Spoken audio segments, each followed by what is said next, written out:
अस्सलामुअलैकुम सितारों के सफ़र पर खुश आमदीद। आज की वीडियो बहुत ख़ास है क्योंकि हम बात करने जा रहे हैं एक ऐसे छाया ग्रह की यानी कि प्लैनेट की जो कि ना सिर्फ अजीब है बल्कि अक्सर लोग इसको गलत समझते हैं या फिर समझने से कतराते हैं। और वो है केतु।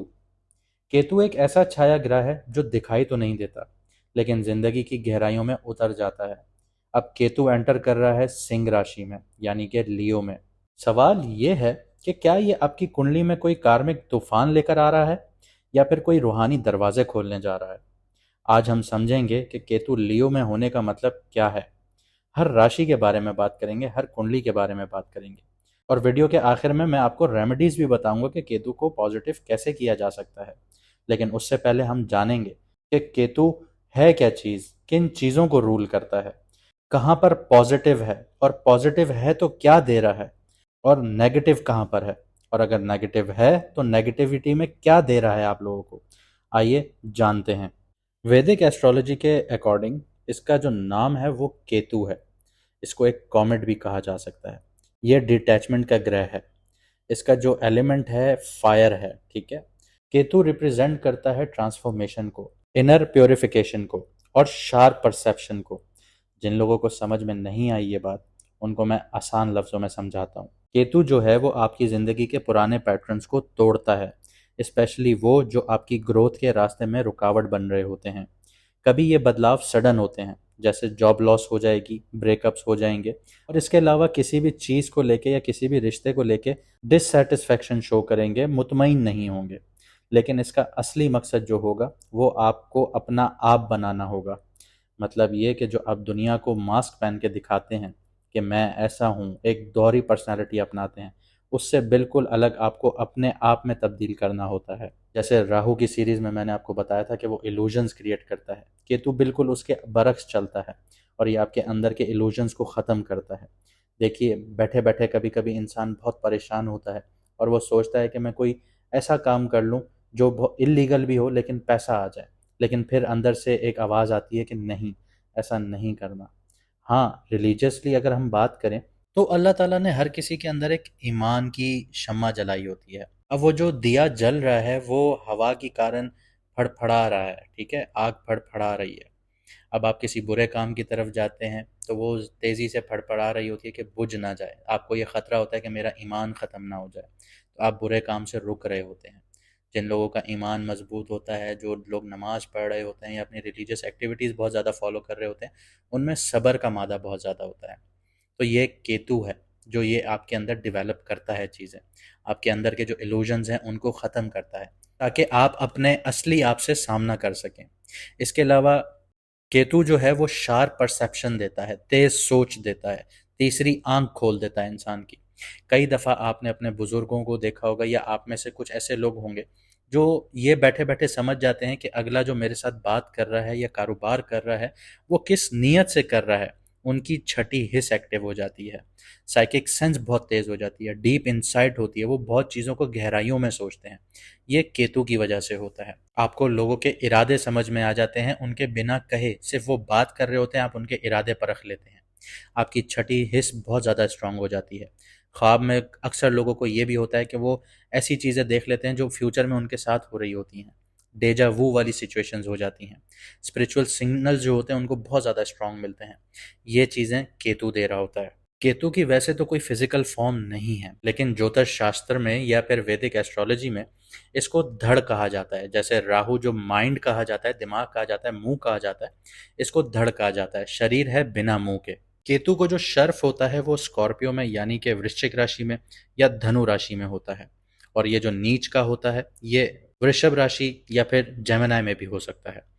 लेकिन अगर आपकी कुंडली में ये स्कॉर्पियो में बैठा है तो ये आपको बहुत ज़्यादा रिलीजियस बनाएगा। आपकी थर्ड आई जो है वो एक्टिव होगी, आपकी इंट्यूशन पावर बहुत ज़्यादा स्ट्रांग होगी, ठीक है। लेकिन अगर यही चीज़ आपकी टॉरस में बैठी है या आपके मून साइन से फर्स्ट हाउस में बैठी है तो ऐसे लोगों का दिमागी बहुत ज़्यादा इशू होता है। आपने स्पेशल जो चाइल्ड होते हैं वो देखे हैं जिनका माइंड सही से काम नहीं करता, ये केतु की वजह से होता है। अब मैं आपको बताता हूँ कि केतु किन किन चीज़ों से जुड़ा हुआ है, किन किन चीज़ों को रिप्रेजेंट करता है। केतु डिटैचमेंट को रिप्रेजेंट करता है, इंट्रोस्पेक्शन को रिप्रेजेंट करता है, स्पिरिचुअल इंसाइट को रिप्रेजेंट करता है, साइकिक एबिलिटीज दिखाता है, सेक्रेसी दिखाता है और सेल्फ सेक्रीफाइस दिखाता है। आपने बेशतर और अक्सर लोग ऐसे देखे होंगे जो अपनी कुर्बानी दे देते हैं किसी की ज़िंदगी बनाने के चक्कर में। इसकी बहुत बड़ी मिसाल मैं अगर आपको दूं तो आप अपने फादर को देख लीजिए कि कैसे वो 9 to 5 जॉब कर रहे हैं, दिन रात एक कर रहे हैं कि मेरे बच्चे पढ़ जाएं। उनकी अपनी अयाशी या उनकी अपनी खुशियाँ या उनकी अपनी कोई चीज़ लेने की ख्वाहिश सब मार देते हैं वो। क्यों? कि हमारे बच्चे पढ़ जाएं, हमारे बच्चों का मुस्तकबिल अच्छा बन जाए। तो ये सेल्फ सेक्रीफाइस होता है। इसके अलावा जिसका केतु अच्छा बैठा हुआ है उसके लिए जो फील्ड्स हैं वो स्पिरिचुअलिटी की है, एस्ट्रोलॉजी की है, मेटाफिजिक्स की है, मेडिसिन्स की है, साइकोलॉजी की है, हीलिंग की है, ऑकल्ट्स की हैं या रिसर्च की हैं।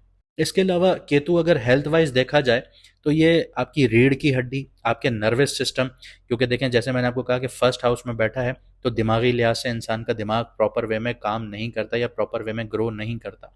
इसके अलावा जॉइंट्स, फीट्स या फिर ऐसी बीमारियां जिनके आप लाखों रुपए के टेस्ट करवा लें वो टेस्ट में नहीं आती सामने, लेकिन फिर भी आपको दर्द उठ रहा होता है, वो चीज़ आपको नेगेटिव शो हो रही होती है आपकी रिपोर्ट्स में। फिर डॉक्टर आपको उल्टे सीधे तजुर्बात आपके ऊपर कर रहे होते हैं। तो ये केतु होता है जिसकी वजह से अननोन डिजीजेस आपके अंदर पैदा होती हैं, लेकिन उसका आप इजीली उसको डिटेक्ट नहीं कर सकते। इसके अलावा केतु आपकी पास्ट लाइफ कनेक्शंस को भी दिखाता है। अगर मैं इसका आपको बेटर कॉन्टेक्स्ट दूं, अगर हिंदुओं की बात करूं तो वो जन्मों में यकीन रखते हैं, ठीक है, ये उनके रिलीजन का हिस्सा है। अगर मैं मुसलमानों की बात करूं तो आलम अरवा, जहाँ पे दुनिया में रखने से पहले रूहों को वहाँ रखा गया था, ये आपकी पास्ट लाइफ थी। तो केतु यहाँ पे आपके पुरानी आत्माओं के साथ जो रिश्ते थे उनका सिग्नल देता है। जिन लोगों से आप आज मिलते हैं उनमें से कुछ लोग ऐसे होते हैं जो आपकी पास्ट लाइफ से जुड़े होते हैं। अक्सर और बेशतर आपने ये भी देखा होगा कि आप किसी से नया नया मिल रहे हैं और आप कहते हैं कि यार मैं तुम्हें सालों से जानता हूँ। ऐसा आपके साथ अक्सर और बेशतर होता होगा, क्योंकि अगर मैं इसको आपको इस्लामिक पॉइंट ऑफ व्यू से बताऊं तो आलम अरवा में जब आपकी रूह किसी रूह की दोस्त थी और वो दुनिया में आपसे मिलता है तो आपको ऐसा ही फील होता है कि वो आपका कोई पुराना दोस्त है।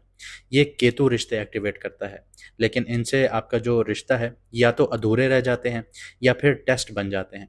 ऐसे लोग जो ज़िंदगी में आते हैं सब कुछ हिला के चले जाते हैं, वो केतु वाले कार्मिक लोग होते हैं। इसके अलावा केतु आपका ईगो तोड़ता है। जैसे शनि है आपका ईगो तोड़ने वाला, वो जो आपके अंदर मैं होती है उसको निचोड़ देता है, ख़त्म कर देता है। इसी तरह केतु भी आपकी मैं जो होती है ना वो तोड़ेगा, और ये काम कभी किसी स्पिरिचुअल टीचर के ज़रिए होता है। इसका ये बहुत हार्श नहीं लेके जाता आपको जैसे शनि लेके जाता है। शनि तो आपको ज़िंदगी में ऐसे ऐसे धक्के खिलवाता है कि आपने सोचे भी नहीं होते। साढ़े साथी शनि से जुड़ी हुई है, केतु से नहीं। केतु किसी जो टीचर होता है ना, रूहानी टीचर, इस्लामिक टीचर हो गया आपका या फिर स्पिरिचुअल टीचर हो गया, तो वो आपको प्यार मोहब्बत से समझाएगा कि ऐसा बेटा ऐसे नहीं करें, इतना ईगो अच्छा नहीं है, आप थोड़ा अपने अंदर ठहराव पैदा करें, सब्र पैदा करें। या फिर कभी कभी इंसान ऐसी सिचुएशंस में आ जाता है कि उसको अपना ईगो छोड़ना पड़ता है। तो इस तरह दो तरीकों से केतु आपका जो ईगो है उसको ख़त्म करता है।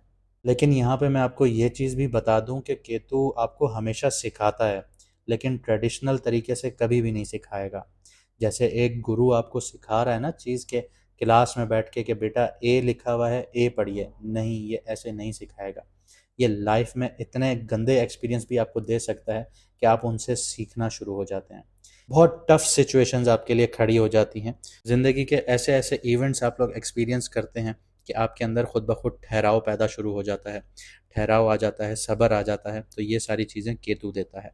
इसके अलावा अगर मैं आपको बात करूं एब्सेंट फादर की, तो केतु वो प्लैनेट है जो आपको फिजिकली या मेंटली या इमोशनली अपने बाप के साथ, अपने फादर के साथ दूर कर देता है। इसी की तरह केतु जब भी आपके सेकंड हाउस या फोर्थ हाउस में होगा तो आपकी जो फैमिली का जो एक स्ट्रक्चर है, पैराडिम है, वो टूटी फूटी एक शक्ल में होगा।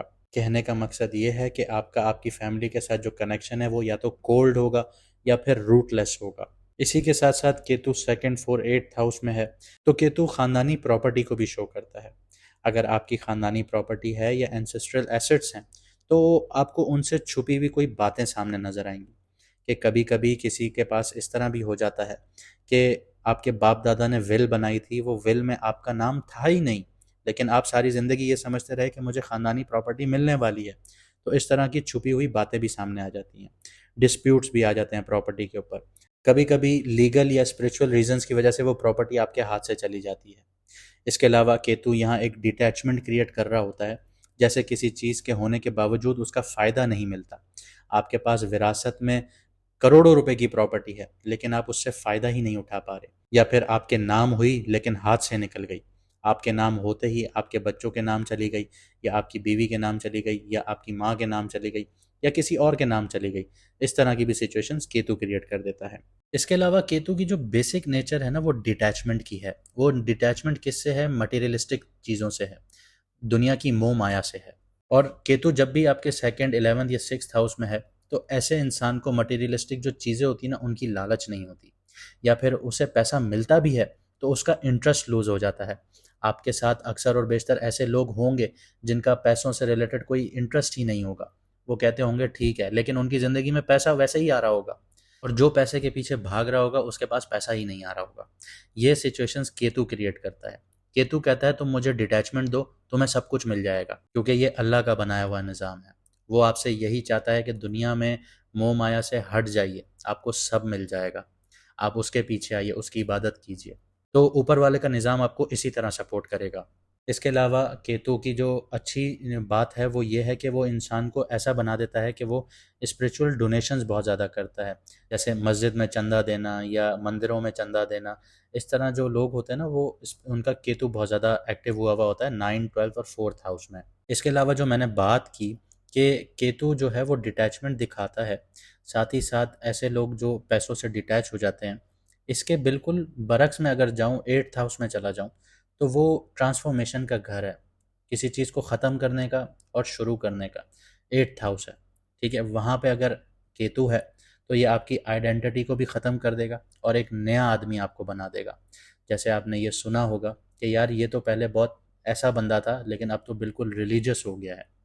तो ये चीज़ें केतु देता है। इसके अलावा और भी बहुत कुछ देता है। अब देखते हैं कि आपकी कुंडली में अगर केतु पॉजिटिव है या एग्जॉल्टेड है या अच्छे घरों में बैठा है, तो आपको क्या एनर्जीज दे रहा है या क्या चीज़ें दे रहा है। डीप कनेक्शन देगा आपको हायर नॉलेज के साथ, और एक्सीलेंट आपकी सिक्स सेंस होगी। इसके अलावा जो आपका एक्सेस है स्किल्स की तरफ या विजडम है पास्ट लाइफ से जुड़ी हुई, वो बहुत ज़्यादा स्ट्रांग होती है। अगर मैं आसान लफ्ज़ों में आपको समझाऊं, तो आपने फिजिकली कोई स्किल हासिल नहीं किया होता, लेकिन जब आप उस काम को कर रहे होते हैं तो वो बहुत ईजीली आप उसको एक्सेस कर रहे होते हैं, बहुत ईजीली उसके ऊपर आपका हाथ बैठ रहा होता है। तो ये पास्ट लाइफ से आपका जुड़ा हुआ स्किल होता है। इसके अलावा मिस्टिकल अगर मैं एक्सपीरियंसेस की बात करूं, तो केतु जब भी आपके 8, 12, 4th या 6th हाउस में होगा या उनको एक्टिव कर रहा होगा, तो आप दिमाग से नहीं, दिल या रूह से समझना शुरू करेंगे।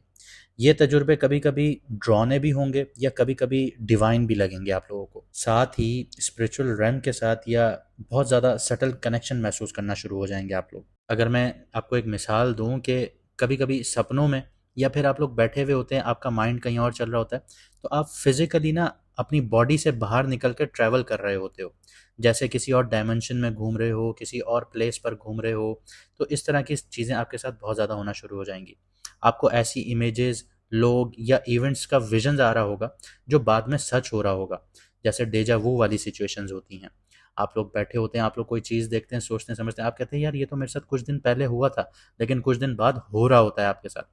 या किसी और के लिए ये चीज़ें इंपॉर्टेंट होती हैं, आप किसी और के लिए ये चीज़ें देख रहे होते हो।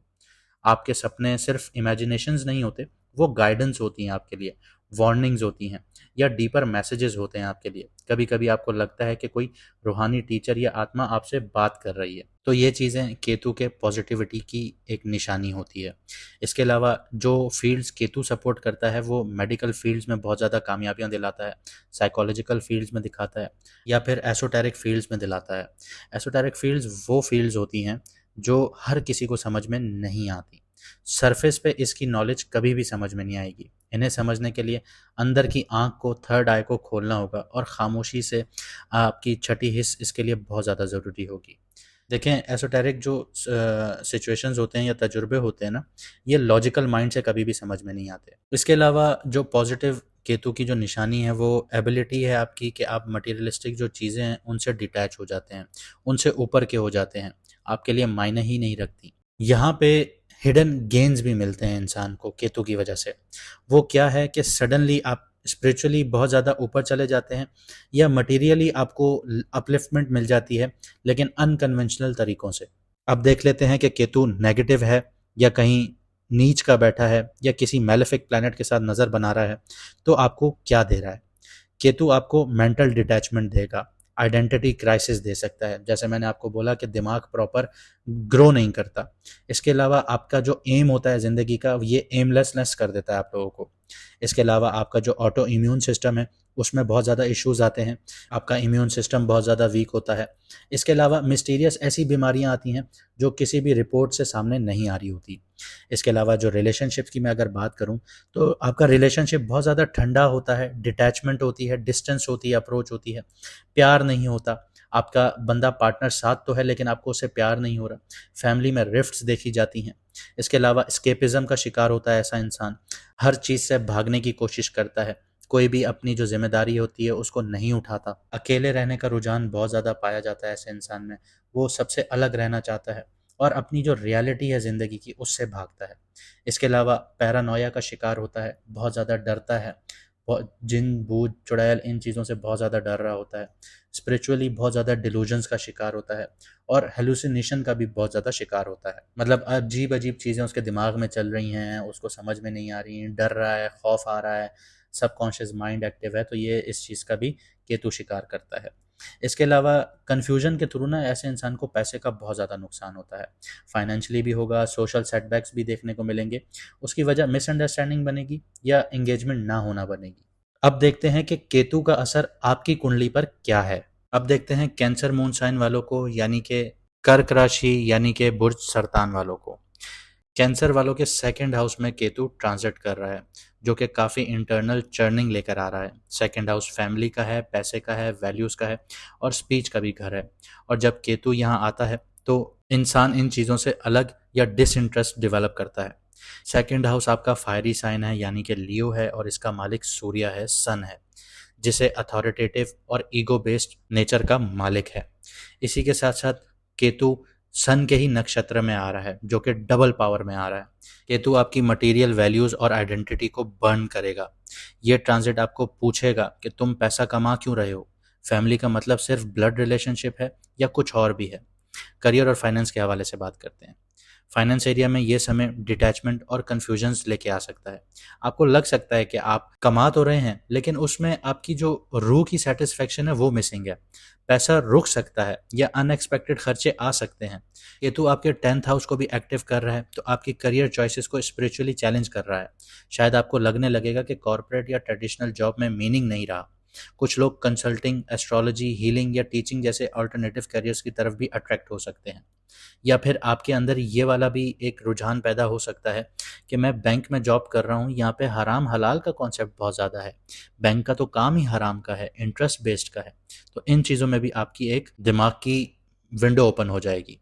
पर याद रहे, केतु कमिटमेंट और ग्रीड से दूर करता है, तो जज्बात में आके जॉब छोड़ने की गलती मत कीजिएगा।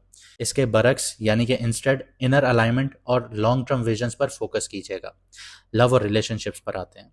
सेकंड हाउस जो है वो परिवार का है, आपकी फैमिली का है और संस्कार का भी घर है। यहाँ पे केतु आने का मतलब है कि फैमिली में इमोशनल डिस्टेंस या मिसअंडरस्टैंडिंग्स आ सकती हैं। आप अपने ही घर में एक एलियन की तरह फील कर सकते हैं। केतु 4th हाउस को भी एक्टिव कर रहा है, यानी माँ और फैमिली से इमोशनली डिस्कनेक्शन भी फील कर सकते हैं। पुराने अनरिजॉल्व इमोशंस के कारमा से कन्फ्रंट्रेशंस भी हो सकता है आप लोगों का। घर या माँ के साथ स्पिरिचुअल या कार्मिक लेसन्स भी देखने को मिल सकते हैं। अटैचमेंट का इल्यूजन टूटेगा यहाँ पे, ताकि आपको रियल लव समझ में आए। ये एक्सपीरियंस कैसे महसूस होता है? माँ से फिजिकल डिस्टेंस हो जाएगा या फिर इमोशनल मिसअंडरस्टैंडिंग्स हो जाएंगी। अपने घर या बचपन की यादों से डिटैच हो सकते हैं। अंदर से अकेलापन महसूस कर सकते हैं जिसका आउटर कोई रीज़न नहीं होगा। अगर आपके घर का माहौल टॉक्सिक है तो ये टाइम पीरियड आपको यही सिखाएगा कि घर से इमोशनली डिटैच हो रहे हैं आप, ताकि आप अपने पीस को प्रिजर्व कर सकें, संभाल सकें। रिलेशनशिप फ्रंट्स पर बात करूं तो आपकी स्पीच में मिसअंडरस्टैंडिंग्स हो सकती हैं। आप कहते कुछ हो लेकिन अगला समझता कुछ और है। ये केतु की माया है। साइलेंट रहिए, ऑब्जर्व कीजिए, यही आपके लिए कामयाबी है। हेल्थ और मेंटल स्टेट की बात करते हैं। मेंटल स्पेस में केतु आपको पुराने वैल्यू सिस्टम और आइडेंटिटी से अलग कर रहा है। कन्फ्यूजन्स हो सकती हैं यहाँ पे, मैं किस वैल्यू पे खड़ा हूँ, ये चीज़ें आपके सवाल खड़ी कर सकती हैं। मेरा असली सच क्या है, मैं क्यों आया हूँ, मेरा मेरा मकसद क्या है दुनिया में, ये सारी चीज़ें आपके दिमाग में चलना शुरू हो जाएंगी। इसके अलावा स्पीच से रिलेटेड, थ्रोट रीजन से रिलेटेड जुड़े हेल्थ इश्यूज आ सकते हैं, जैसे थायराइड हो गया, सोर थ्रोट हो गया, गला सूज जाना, या फिर आवाज़ का चला जाना, यहाँ पे ये भी खतरा होता है। इमोशनल एनर्जी ब्लॉक्स होने से फिजिकल सिम्टम्स निकल सकते हैं। लेकिन जुपिटर की तीसरी नज़र यहाँ पे पड़ रही है केतु पर। इसका मतलब है कि अंदर से विजडम और डिवाइन इनसाइड एक्सेसिबल है, लेकिन उसी शर्त पे कि अगर आप खामोश हैं और अंदर से अपने आप को सुनने की कोशिश करें तब। स्टूडेंट्स की बात करते हैं। स्टूडेंट्स के लिए ये समय रॉट लर्निंग और रिजिड वैल्यू से हटकर स्पिरिचुअल और इंट्यूटिव अंडरस्टैंडिंग्स को एक्टिवेट कर रहा है। केतु आपकी स्पीच और एक्सप्रेशंस को फिल्टर करता है, तो पब्लिक स्पीकिंग या ओरल एग्जाम्स में कॉन्फिडेंट डिप हो सकता है। लेकिन अगर आप ऑकल्ट, फिलॉसफी या एब्स्ट्रैक्ट सब्जेक्ट्स में हो तो आप नेचुरली अट्रैक्ट हो जाएंगे। लेकिन यहाँ पे कन्फ्यूजन आएगी जब आप लॉजिकल या इंट्यूटिव बैलेंस नहीं समझ पाएंगे। स्टडी इन्वायरमेंट काफ़ी मैटर करेगा, तो अकेले बैठ के पढ़ाई करना बेहतर होगा आपके लिए। आइए इस टाइम पीरियड के चैलेंजेस और शेडो एरियाज को देख लेते हैं। पैसा और वैल्यू सिस्टम के साथ आइडेंटिटी क्राइसिस हो सकता है। फैमिली या स्पीच रिलेटेड मिसअंडरस्टैंडिंग्स आ सकती हैं। घर से इमोशनली डिटैच हो सकते हैं। सेल्फ वर्थ का कोलैप्स हो सकता है। करियर गोल्स में क्लैरिटी की कमी हो सकती है। मटेरियल वर्सेस स्पिरिचुअल कॉन्फ्लिक्ट्स देखने को मिल सकते हैं। इमोशनल कम्युनिकेशंस ब्लॉक आ सकते हैं। सिक्स्थ हाउस पे केतु की जो नज़र है, ये आपकी डेली रूटीन्स, हेल्थ और कॉन्फ्लिक्ट पैटर्न्स को एक्टिव कर रहा है। हो सकता है कि अब आप बुराई, मुकाबलेबाजी यानी कंपटीशन और तुलना यानी कि कंपैरिजन से दूर रहना सीख रहे होंगे। देखिए, आपने हमेशा दूसरों के लिए अपनी वैल्यूज़ बनाई। अब वक्त है अपने लिए सोचने का। पैसा, परिवार, इज्जत, ये सब तब तक अधूरे हैं जब तक आप अपने असली मकसद को नहीं पहचानते। अगर आपकी कुंडली या आपके जायचे में केतु वीक है, या फिर आप उसको पॉजिटिव बनाना चाहते हैं या उसकी नेगेटिविटी कम करना चाहते हैं, या पहले से ही पॉजिटिव है आप उसको और पॉजिटिव करना चाहते हैं, तो हर वेनसडे वाले दिन काली रंग की गाय की खिदमत कीजिए, उसको खाना खिलाइए। 2 रंग के कुत्ते को खाना खिलाइए। परिंदों को दाना डालिए, स्पेशली कौवों को।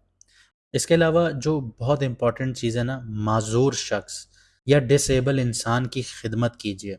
ऐसे लोगों का मजाक कभी भी मत उड़ाइए। देखिए, ये इस्लामिक पॉइंट ऑफ व्यू से भी एक चीज़ बहुत वैलिड है कि आप किसी के माजूरी का मजाक उड़ाते हैं तो ऊपर वाला आपके लिए भी वैसे ही सिचुएशंस क्रिएट कर देता है। आपको ऐसे मजाक नहीं बनाने चाहिए किसी भी माजूर का। वैसे अगर मैं वैदिक एस्ट्रोलॉजी की बात करूं तो केतु फेसलेस है, उसकी शक्ल नहीं है। तो वो भी यही चाहता है कि आप लोग माजूर की खिदमत करें, माजूरों को खाना खिलाइए। उनको अगर आप अडॉप्ट कर सकते हैं अडॉप्ट कर लें, अगर आप अडॉप्ट नहीं कर सकते तो ऐसे सेंटर्स में जाएं जहाँ पे वो होते हैं, उनकी खिदमत कीजिए, उनको कपड़े लेके दीजिए, उनको खुश कीजिए, उनका मजाक ना उड़ाइए। ये भी आप लोगों के लिए एक रेमेडी है केतु के लिए। इसके अलावा कंबल, छाता, काली उड़द दाल, गरम कपड़े, कस्तूरी या फिर लहसुन, इस इन चीज़ों का सदका या दान कीजिए। ये आपके लिए केतु के लिए फ़ायदेमंद होगी। उम्मीद करता हूँ आपने इस वीडियो से बहुत कुछ सीखा होगा और बहुत कुछ समझा होगा अगर आप यहाँ तक पहुँच चुके हैं। मानता हूँ ये वीडियो बहुत ज़्यादा लंबी हुई, लेकिन इसका मकसद सिर्फ इतना था कि आप समझ भी सकें और आपके साथ जो आने वाले हालात हैं कैसे बनेंगे उनको समझ सकें और आप सही कदम उठा सकें। इसके अलावा रेमेडीज़ कीजिए, अपने केतु को बेहतर बनाइए।